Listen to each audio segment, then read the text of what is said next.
Om Namah Shri Atirajaya Vivekananda Suraye Satchit Sukha Swarupaya Swamine Tapaharine Swamine Tapaharine. So we are discussing Swami Vivekananda's lectures from Colombo to Almora. In those lectures, we have reached Kumbakonam, where Swamiji delivers a lecture to the crowd of Hindu people who have gathered to welcome him there in Kumbakonam. And there, Swamiji is discussing the mission of the Vedanta that we have seen last time. So last time we discussed what Swamiji was telling the Hindus of India, that what are their great assets as a religion, as a society, as a civilization. And in that, we had discussed that one grand idea in Hinduism is of universal toleration. So Hindus are only in the world who represent the idea of universal toleration. And then Swamiji gave an example of how much, to what extent Hindus are tolerant. To the extent that they not only tolerate, but they accept. Swamiji had mentioned this in his Chicago address also, that we are not only tolerating others, but we are accepting others. That is the extent we go. So then what is the example of that acceptance? That Hindus built mosques for the Muslim settlers, the first Muslim settlers who came from the Arabian countries or the Middle East. First time when they landed in the Indian soil, the Hindus were the first people to build mosques for the Muslims. Hindus were the people who built churches for the Christians. That's Swamiji says. Last time we discussed. So we are the people who help others in their ways of worship. Not only that we are tolerating them, okay, you come here and you do worship according to your son, we are not having any problem. Not only that, what we are doing, we are helping them to build their temples, so to speak, to build their worship houses. So this Swamiji gives this example. And he says that this is our greatness. Yes, we should do it because that is what our strength is. That Western people, they have been criticizing Hindus that they don't have any muscle, that they don't have any strength.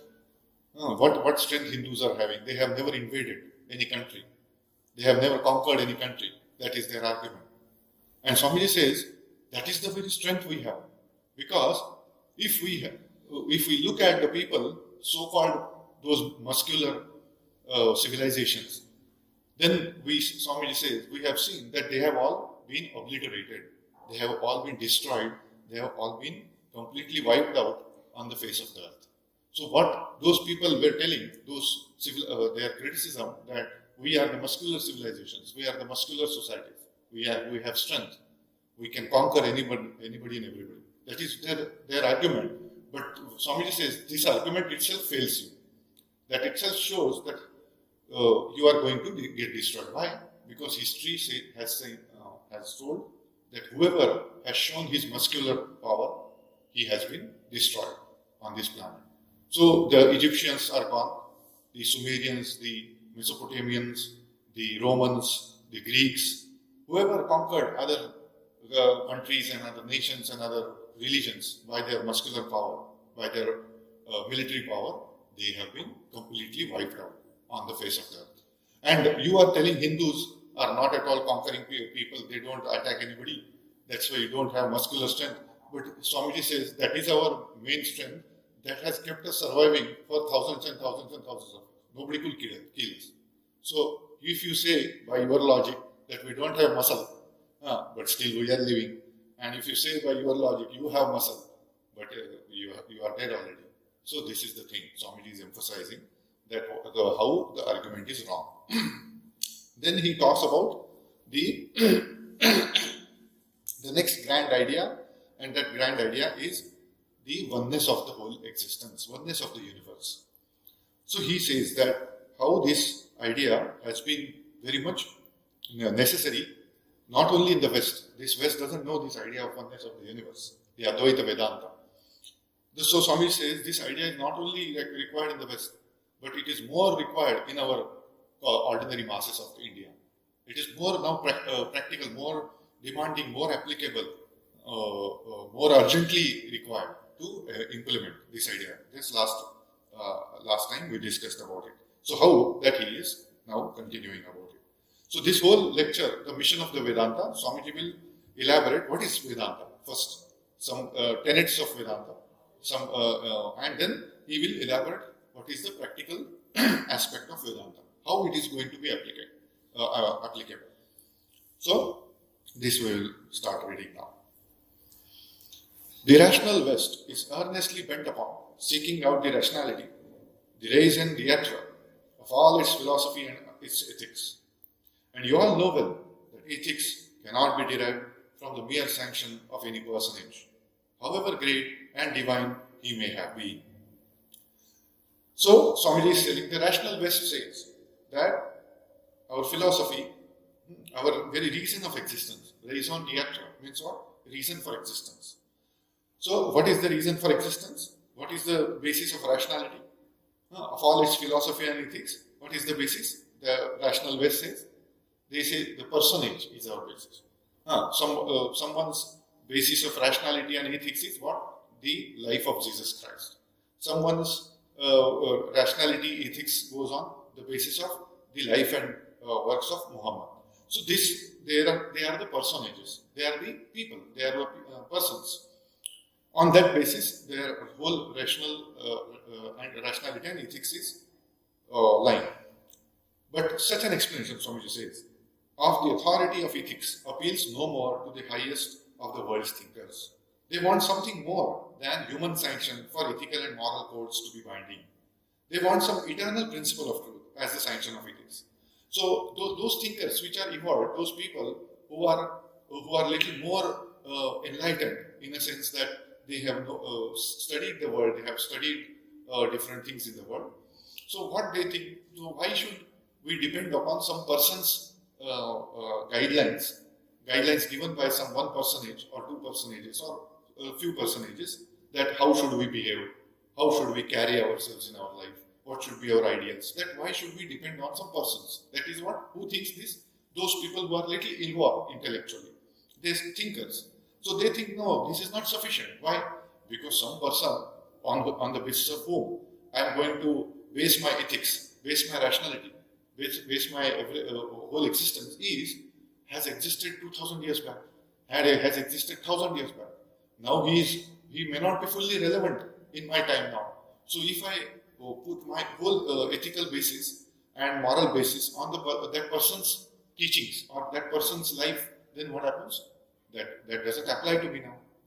So that is what those thinkers start thinking. And they are dissatisfied with the ethics that is available in the West because it is based on the person's life. And then Swamiji says, and where is that eternal sanction to be found except in the only infinite reality that exists in you and in me and in all, in the self, in the soul. So Swami says we have to remove this basis of ethics, basis of rationality, basis of moral code from dependence of any personage, however great he may be. Swamiji is not arguing or not debating the greatness of those personalities. Absolutely not. Swamiji had already told that they were great. Swamiji has utmost respect for those personages. But Swamiji says that is not sufficient. Only basis for eternal rationality and universal rationality, universal ethics, universal morality is what is the basis? That is the reality of the soul, reality of Atman, and eternal. That is eternal reality. So what happens? When you base your whole system of ethics, rationality on the existence of Satchidananda, that is eternally existing, Sat, Chit and Ananda, that is absolute existence, absolute consciousness and absolute bliss or absolute knowledge.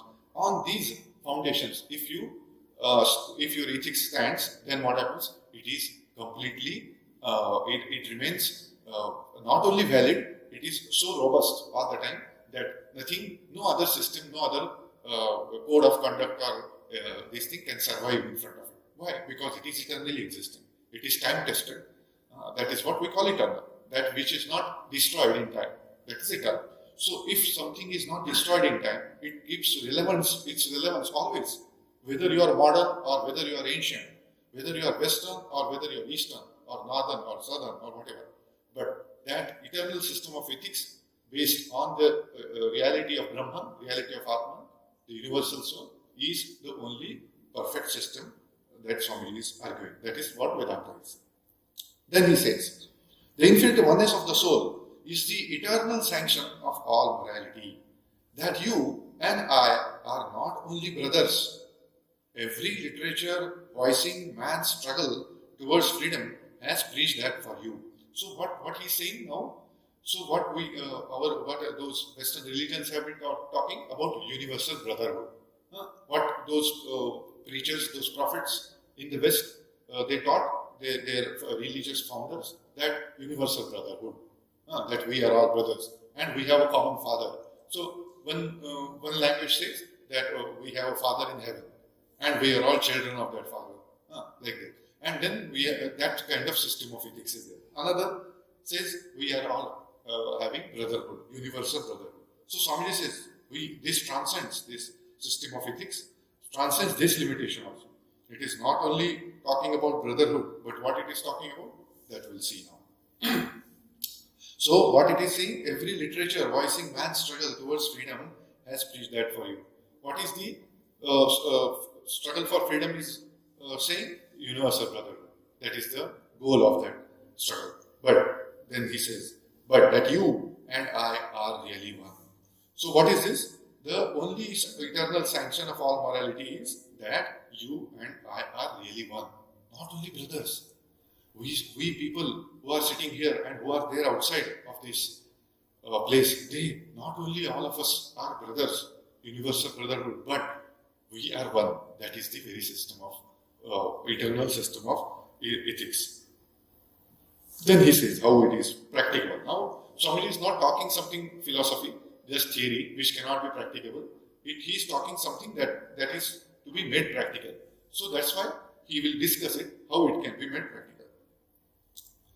So this is the dictate of Indian philosophy. This oneness is the rationale of all ethics and all spirituality.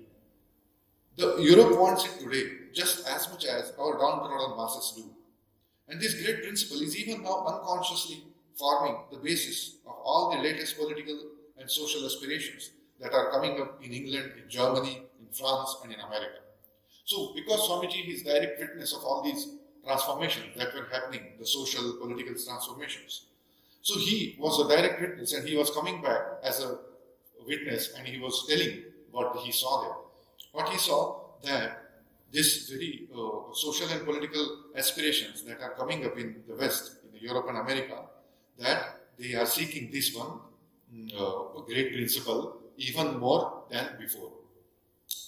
And mark it, my friends, that in and through all the literature voicing man's struggle towards freedom, towards universal freedom, again and again you find the Indian Vedantic ideals coming out prominently. So what is Swamiji's not only faith, but his realization? What is his realization?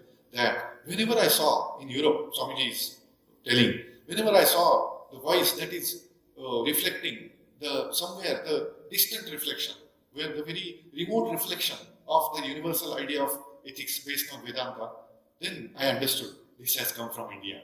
Somewhere it percolated into the European society through India, from India, and then they are talking in the same Vedanta, they are talking in European language or American language or whatever. So this, he told, that whatever man's struggle is there in anywhere in the planet, it has originated in Indian subcontinent in the Vedantic ideals of India. Then he says, in some cases, the writers do not know the source of their inspiration, and in some cases, they try to appear very original, and a few there are bold and grateful enough to mention the source and acknowledge their indebtedness to it. So what he says, those people who wrote a literature, European literature, some places they did not themselves know that, this great idea, I am writing a wonderful novel on the basis of this philosophical idea, or I am putting a philosophical thought. I am the originator of that philosophical Western philosophy. If you see, there are so many philosophers in Europe. So those European philosophers themselves probably did not know where from these ideas that we are preaching have originated. Some of them knew that where they originated, but they did not mention. Some of them, they thought, oh, this is the only originate idea where it is originating, the Europeans.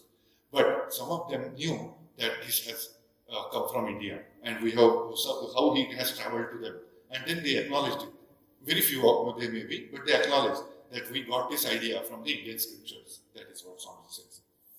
Then he continues.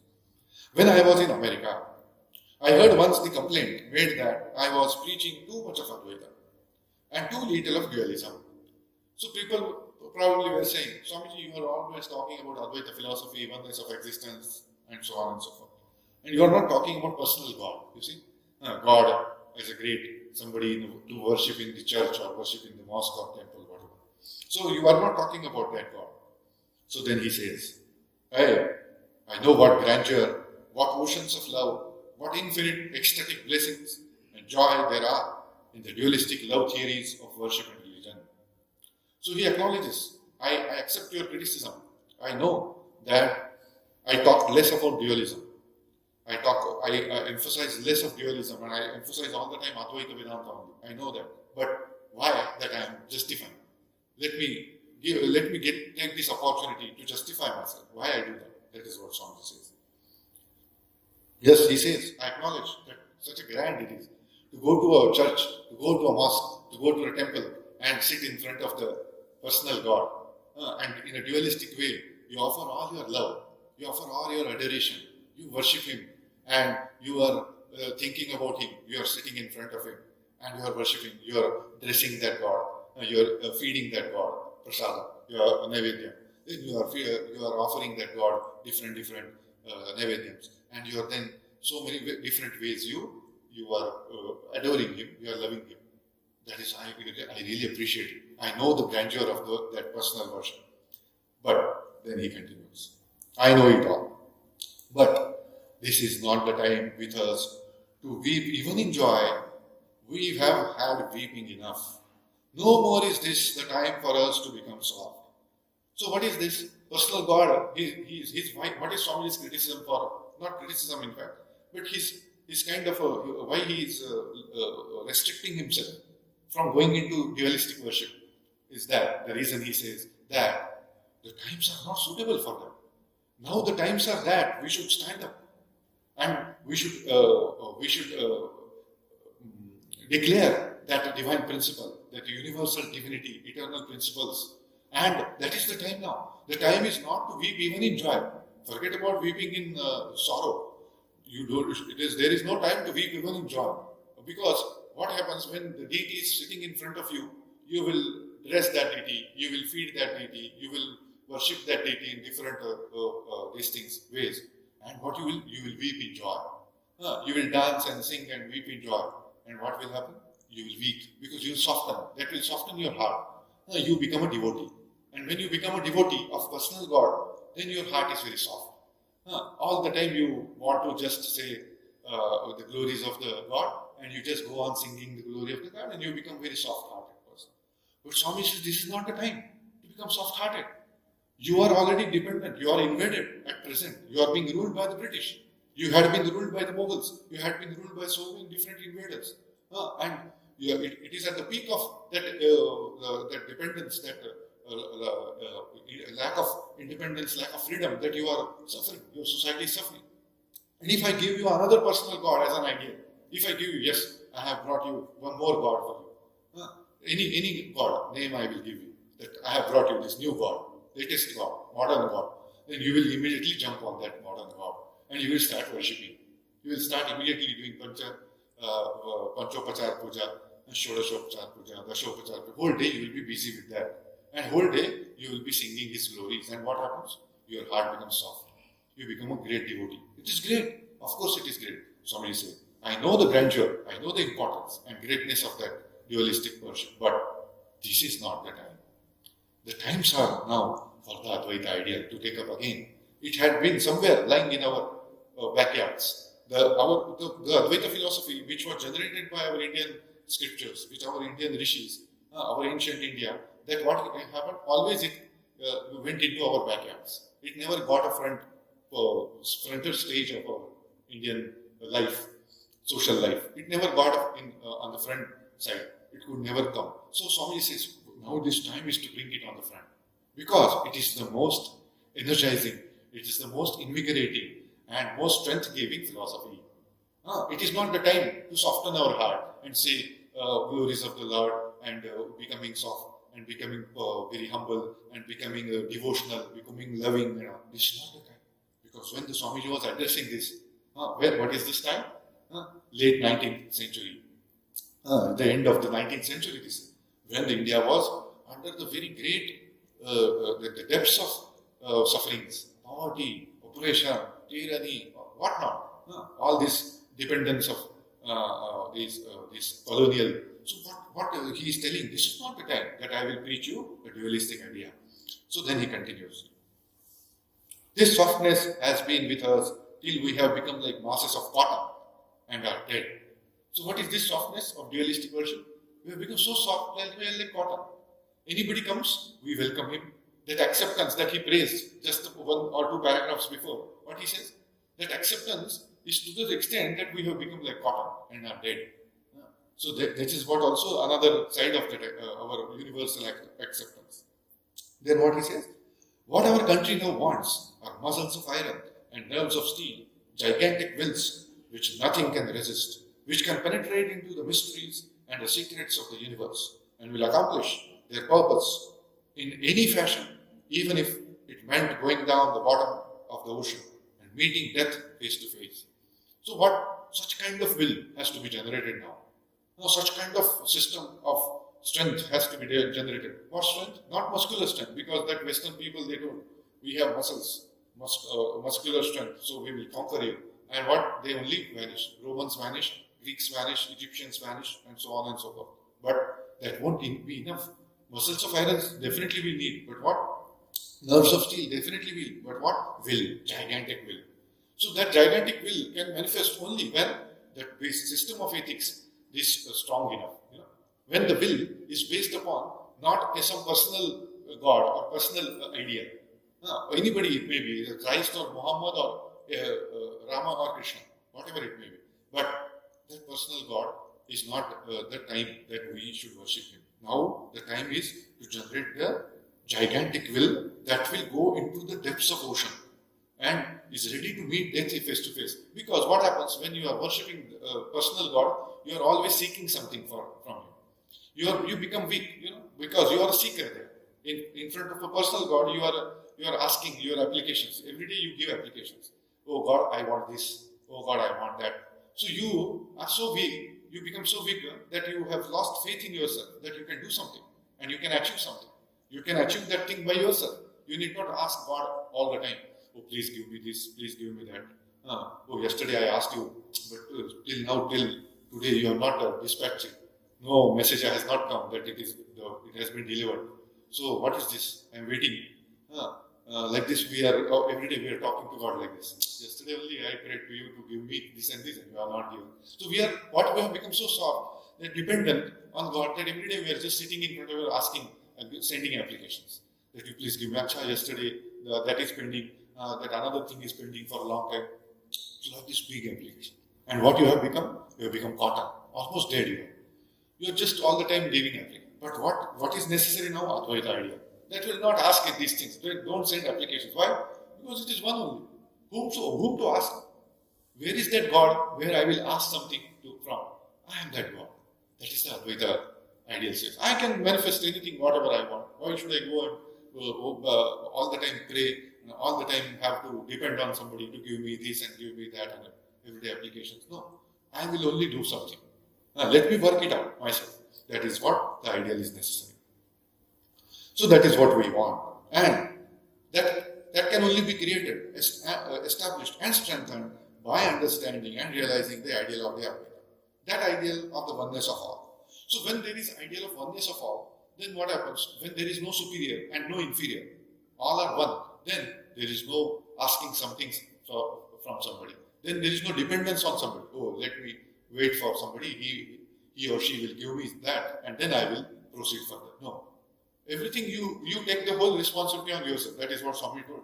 That take up the whole responsibility on you. As if the whole thing. Means what? Because there is no other power. There is no other reality besides you. That is what Advaita Vedanta says. There is no other reality besides you.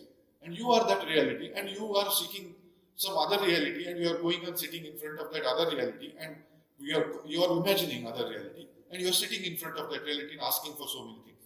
Then how it will work? You are yourself forgotten that you are that reality, eternal reality. You forget that and you go on asking. So that's what? Again, remember it. Remember that Advaitic ideal. That is what he says, that is the eternal sanction of all morality. When you know that I am that reality, I am that eternal principle of Advaita, I am that Atman, indivisible Satchidananda. When that knowledge comes to you, then what happens? There won't be any other moral person more than you, more moral than you. When you are established in this idea, when you know perfectly well, when you are day and night, 24 hours, you know this, that I am that Atman. Then wherever you go, among the 8 billion people in the world, nearly 8 billion, so among them, not a single person you will find equal to you. Why? Equal to you in morality. Why? Because other peoples are basing their morality on some other person. What he told, or what she told, or what is this thing, their life, their teachings, some book. No. Your morality is established on one thing, idea. What is that idea? That Satchidananda. I am that Atman, I am that Brahman, which is eternal, which is indivisible, which is everywhere, all pervading. Then, when it is the very basis of my own idea about myself, then what is immoral I can do? Nothing immoral can happen in my life. Nothing immoral. Why? Because what is immoral? What is moral? Morality is what? That you love others equal to yourself. You serve others as you will serve yourself. You will love others as you will love yourself. You will take care of others as you will take care of yourself. You will not hurt others. That is what morality is. Not hurting, not having violence on others. But when you believe that I am the only existence, I am only the reality, universal reality. On the basis of me, only the whole universe exists. I am that Satchidananda. When you are rooted in this idea, how can you hurt other person? How can you have any violence on other person? How can you have any injustice on other person? How you can have any hatred for other person? How you can have any jealousy for other person? You will not have anybody left for jealousy. You will not have anybody else to hate. You will not have anybody else to have violence or hurting others. No, there is no one. I am the only person. So that he is the best moral person. One who is rooted in this principle of Advaita Vedanta, he only can become moral. Why? If you base your morality on some personal God, on dualistic God, then what happens? Then you do violence because that person's personal God is different. That person's personal God is different. And my personal God is superior to that person's personal God. Or he says that my personal God is inferior. Then the whole violence starts. Bloodshed starts. Again, the whole thing that is happening, we see, we are seeing the wars are happening because of that. Because they are fighting for one place only. Who will own that one place? Jerusalem. Who will have the rights to use the place called Jerusalem? So many people are claiming their ownership on Jerusalem. So now the problem is there. So if that ideal of Advaita Vedanta is given to those people who are fighting there in Jerusalem now, if they accept all of them, yes, let us accept this Advaita Vedanta, then there will be no fight. They will say, why we are fighting and killing each other? Let us live like one. This idea of oneness, not brotherhood. Huh? It has transcended the very limits of brotherhood also. They will not live like brothers only, but they will live like saints. The saints who are ready to sacrifice. Then what happens? Palestinians will sacrifice their life for Israel. They will say, no, you please stay. Israel will say, no, please, you stay here. We will die. We are ready to die. And there will be fight between them in a positive sense. There will be fight. No, I want to die first for you. I want to dedicate my life for you. This is looks very romantic idea, very dreamy idea. But if that Advaita ideal is accepted, then what happens? That person becomes so much sacrificing because he says, I am not having any death. I am not having any place where I don't exist. I exist in Israel. I exist in Palestine. I exist in India, Japan, China, everywhere. Where is the place? Where is the particle? Where is the planet or star or galaxy where I don't exist? That is what Advaita Vedanta says, that there is nothing apart from you. The existence, knowledge, bliss, absolute means what? There is not relative existence, or relative knowledge, or relative bliss, or relative this consciousness. So everything is absolute. You are that absolute existence. Nothing can kill you. You are that. So this, when the knowledge of this Upanishadic idea comes to you, then what happens? You become completely strong. You don't become weak. Then everybody becomes strong. And then there will be a civilization which will transcend, because for thousands of years, countries and nations and civilization, tribes are only struggling for this one thing only. Who is superior to, whose God is superior to whose God. That is the only struggle going on. They have not progressed. You see, same loop, they are running in the same loop, as if, like a treadmill. Huh? We walk on the treadmill. That treadmill walking means you don't travel anywhere. So much walking you did, but you are on the same machine. So like they are, a whole society, Indian humanity, human civilization is walking on treadmill. Why? Because they are not progressing at all. Same fights every 150 years. The world wars will happen just to prove that whether Christian is superior, or Muslim is superior, or a Jew is superior, or a Hindu is superior, or so many others, they are superior. Everybody says we have a dreamy world, a dreamy land which belongs to us only. The Sikhs will say we have one dreamy land which belongs to only Sikhs. Jains will say yes, our fathers, our founders also told that you have one heaven for you, Jains, only made for Jainas. Then they will say that to realize it, we have to delete all other human beings, all other non-Jains from this planet. Hindus will say, if those Hindus, those who believe only in this personal or personal ideal, what they will say? We will delete all the other non-Hindus. The Christians will say, we will delete all the other non-Christians. Muslims will say, we will delete all other non-Muslims. So this is what is happening.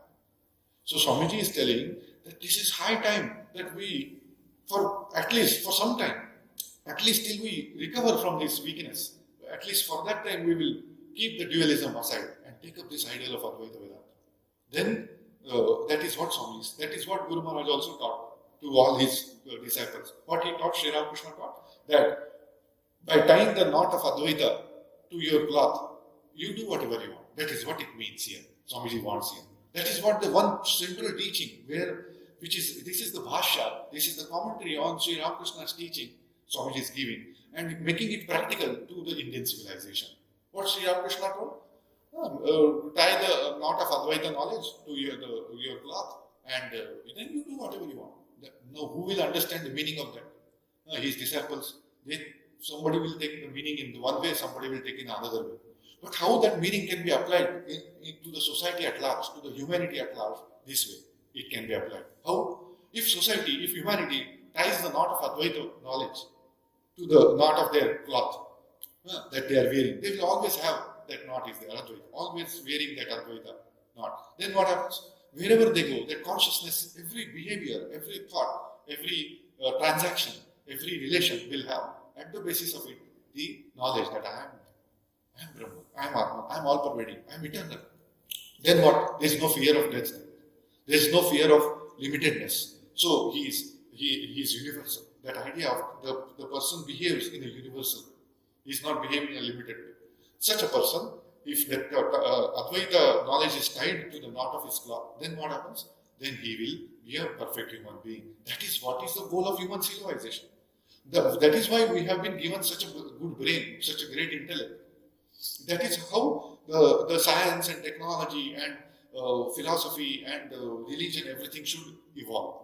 To that end, that we should go to this Advaita idea. Not for destroying each other. The science and technology should not evolve into finding out the ways of destroying others. Then what? It is a great disaster. It is a great failure of that. It is not evolution, but it is rather degradation.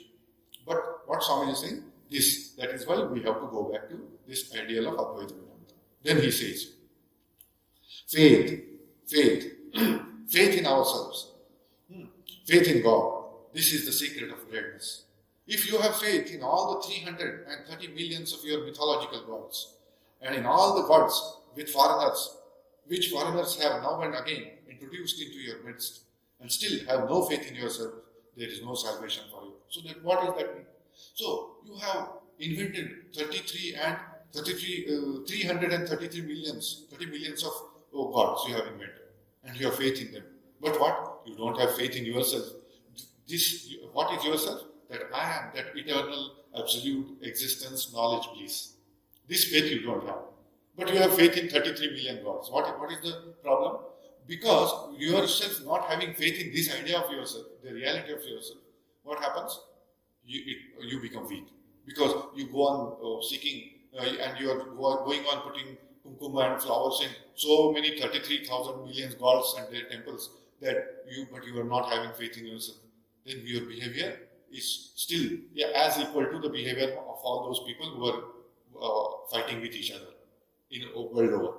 So you are the same person. Why? Because you are still not believing in yourself that you are that eternal, the reality. So that is what Swami says. What is the use of that faith? Well, so many 100 mosques and temples and churches you will go every day. But you are not believing in the fact that you are the one who is there, residing in all the temples and all the churches and all the mosques and all the synagogues and everywhere. That reality is nothing but you only. So when you believe it, then you are going to temple as a different dimension. You are going to church or mosque will go to the different level at all. Why? Because you are now going to meet God, not as a beggar goes. That one story that Sri Ramakrishna says, that when one emperor, Mughal emperor, invited one sadhu to his to his palace, then he with great persuasion he took one fakir, one holy man to his palace, and then he told, please sit for a while, I will finish my prayers. Okay, he told, okay.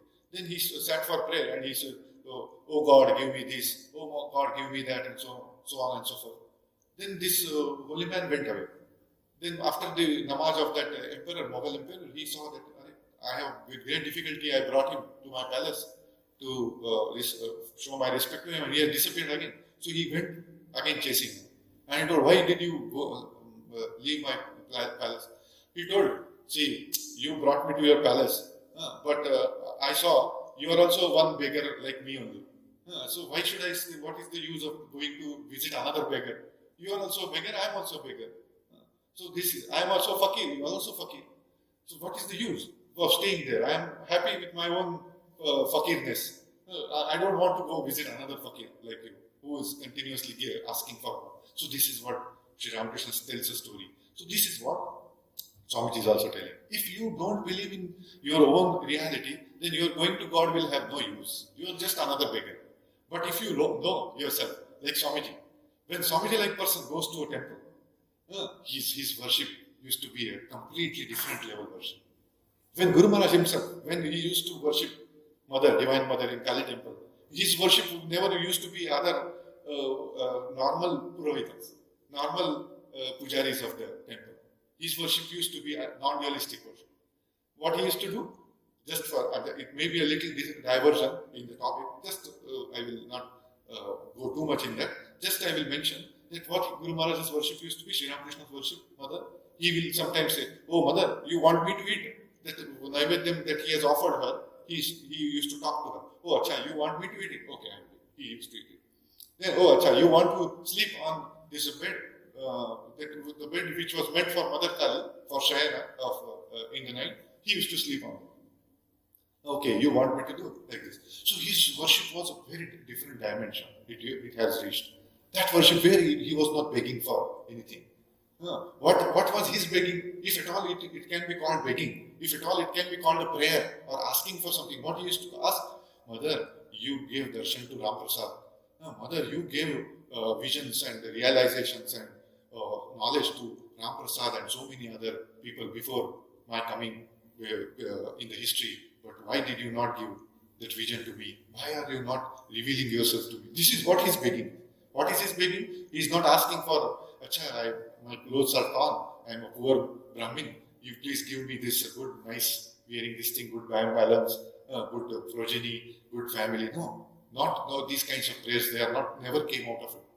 What he's asking to Mother, you gave the divine visions, divine realizations of oneness of universal divinity to that such and such people before me. And why are you not giving That is what his quarrel with Divine Mother is. So that is what Swamiji is expecting. That is where our worship should be. Then when people asked him, when the disciples asked Sri Ramakrishna, why don't you ask Mother to cure your cancer? With one prayer itself, everything will be over. We don't have to come every day to serve you.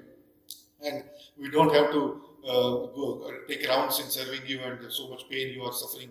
We have to see all these things. Everything will be finished. Just you go and ask Divine Mother, right? Cure my cancer, everything will be over. Then he told, I cannot pray. Like, no, you must pray. Everybody started pestering you. No, you must pray. For us, for our sake, you have to pray, because we are not getting your company. We want to, for long years, we want to be with you. Then so much pestering is there. Then Sri Ramakrishna, like a child, okay, that is good logic, it is good argument. That I also would like to live with you and talk about God with you. Then he went, in another instance it happened. They told, in another way they told that you ask for this, you are curing this thing. Then he told, he's asking Mother, how not cure my cancer? How he says, Mother, the devotees are telling, see, that I am not able to eat, and see, you can make something that I will be able to eat. Like this. So he's asking in a very diplomatic way. Praying to Divine Mother. Then Divine Mother told, that, then who is eating now from so many mouths? Like that she told. Okay, I would have agreed to your logic, your argument, that okay, I would have immediately cured your throat cancer and allowed you to eat, because he was not able to eat anything. So allowed you to eat. But but is it not that you are only eating through Naren's mouth, through Rakhal's mouth, through all those devotees' mouth, who is there inside them? Then Sri Ramakrishna told, it is his way. Yeah, how wonderfully he tells to his devotees. You see, when I went to Divine Mother and told, Mother, make me eat something with them, and I can talk with them, I'm not able to talk, not able to eat. Then Divine Mother told me, who is eating at this moment with so many mouths? Oh, then you see, I felt very embarrassed. I could not say in a word, because what she told is real. I am only eating through all these mouths. So, like this, he wonderfully, he told to those devotees who cannot understand this Advaita ideal, he in a devotional way, in a devotional language, he explained to them, Are Baba, I am only there in your hearts. Whatever you are eating, who is eating? Through your mouth. Who is taking that? So, everything. That what aham vaishvanara bhutva praninam deham ashita prana pana samayukta pachami annam chatuvidam. That Bhagavan says to Arjuna, who is that Vaishvanara? That is what Sri Ramakrishna said. I am only that Vaishvanara. I am only digesting your food. I am only eating. I am only doing everything. So how can I go to Divine Mother and ask, oh, you give me, allow me to eat and talk? Oh, all talks, I am only talking. I am only eating. The whole universal consciousness, I am only that. So this logic doesn't work in front of Divine Mother. And when Narendra also told to Sri Ramakrishna, please pray for my family's well-being. They are not having any food to eat. So he was very much frustrated, Narendra. He was going for seeking job, some salary he will get doing some job, and he will feed his mother and brothers, because father has passed away.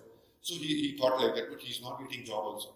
He is not getting any success in a world. So what is that? He got totally frustrated. Now what to do? Then only one option. Is that my Guru?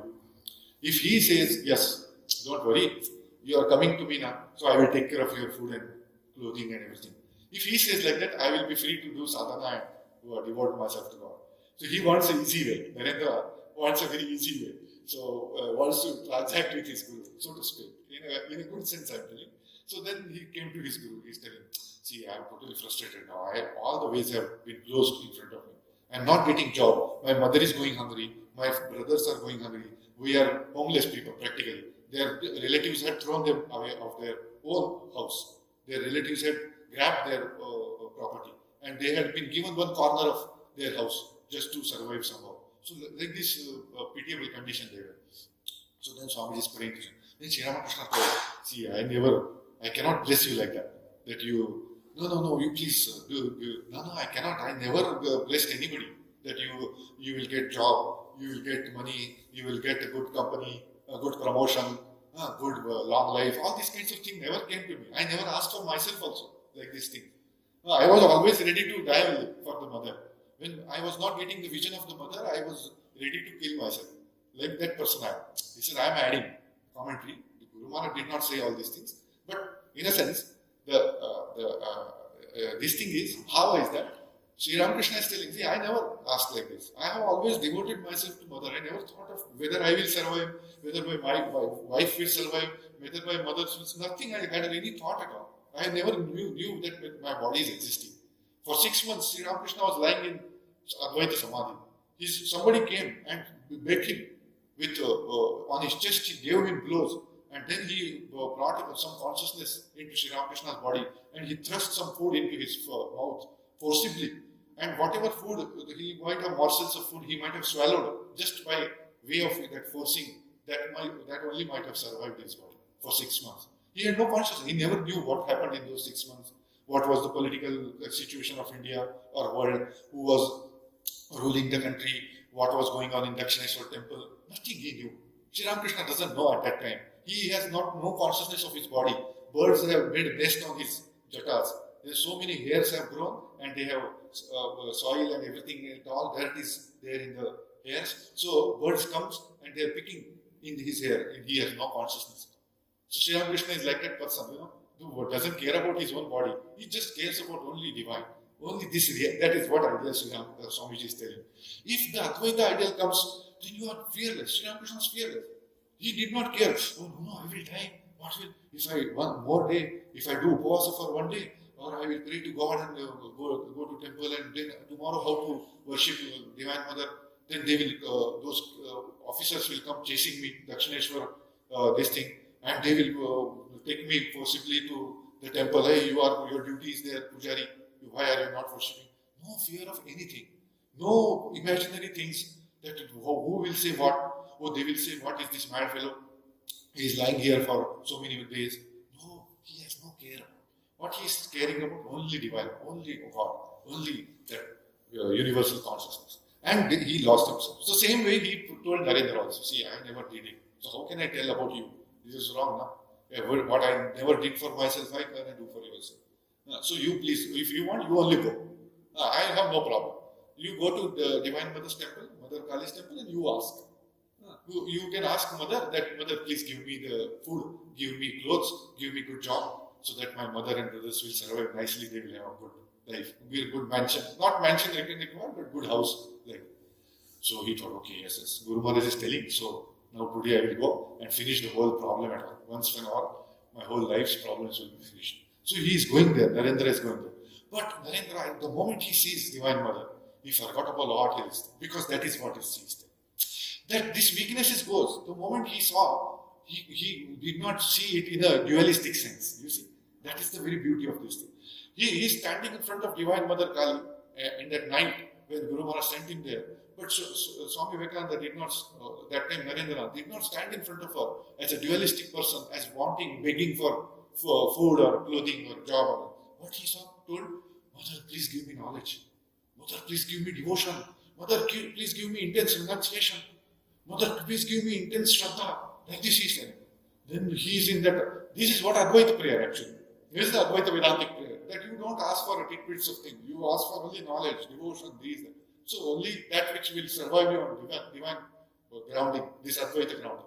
Then he came back. Again, Guru Maharaj, you have settled. The matter is settled. Then he told, no, I forgot it. I know, just after you are asking, I remember that I had gone for some other purpose. Then, okay, go. Again, no problem. The first time you forgot, second time no. Then second time the same thing, third time same thing. Then he is realizing that it is not possible for me to ask for, because the one person who is already in the Advaita pedestal, his life has begun with Advaita, on the Advaita pedestal, and it has ended in, so to speak, ended. In Advaita, the beginning never happens and end also never happens. Advaita is beyond this beginning and end. So this is what the footing that Swamiji wants to give us. So then he says, what he says? There is no salvation for you if you believe 313 million gods, but not yourselves. Have faith in yourselves and stand upon that faith and be strong. That is what we need.